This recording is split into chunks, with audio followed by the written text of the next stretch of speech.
And now, sports scores and highlights. News 18. Sports from where you live. It's Friday, and you know what that means. We chat all things Purdue sports. We welcome Alan Karpick from Golden Black Report.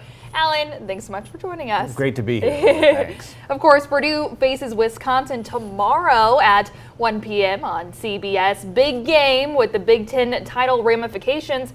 Tell us all about the lead up here. Well, I think Purdue's, after the loss on Tuesday, Lily, to Michigan, very disappointing. But the Boilermakers are going to have to play their A game. You see Wisconsin here in their win at Iowa earlier or last weekend. This is a team that is very dangerous, and we say that every week in the Big Ten, Lily. But that is kind of the way it's been. Wisconsin has been playing much better lately, all the way up to 16th ranked. They are in the thick of the Big Ten race. I mean, this is a team that, with only 4 conference losses, could be right at the final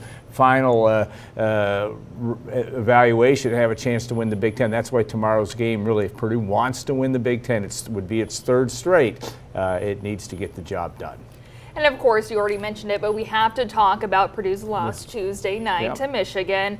Is that a warning sign ahead of the weekend? Yeah, well, I think it was disappointing for Purdue fans because Purdue really had a chance to get the job done in this game. I mean, Trey Coffin-Wren and Purdue were in control of that game, especially late in the first half, and that may be where the Boilermakers let it slip. I mean, they had a 9-point lead with a couple minutes left in the first half, and Michigan got back into the game. Braden Smith was absolutely on fire in the first half of that game, first 10 minutes of that game, I should say. And that is a thing that Purdue has to be able to win on the road. It's tough in the Big Ten, Lily. That's the thing. And you have Michigan already played, but you got Michigan State, Indiana, Illinois on the road. And that is the difficult thing as Purdue moves forward. Michigan really a strong team at home. Purdue just needs to get the job done away from Mackey Arena.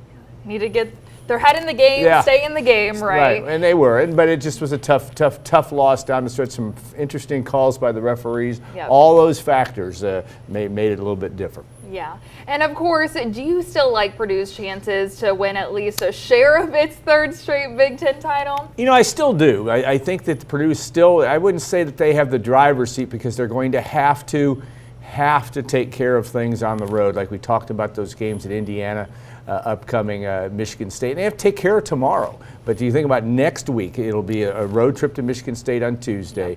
Michigan State only with 3 conference losses. Then you play your rival, Indiana. And again, Purdue can't do what we're doing, and that is they can't look ahead. And I think that's going to be an interesting thing. But I like Purdue's chances. I still think they're the best team in the Big Ten. They just have to prove it on the basketball court. Absolutely. And when can people watch a report later today? Well, we have Golden Black Live today at 2 o'clock. That's going to and we'll have a lot of fun with that. Special guests Mung Chang and Rick Mount, Purdue basketball legend. We'll talk with Mung about the future of college sports, and then of course Rick Mount, the 2-time All-American, was Purdue's all-time leading scorer. Always has an interesting perspective. We'll have some fun with that today. Alrighty, Alan, thank you so much for joining us. It's always a pleasure. And now we're going to take a quick look at your local weather.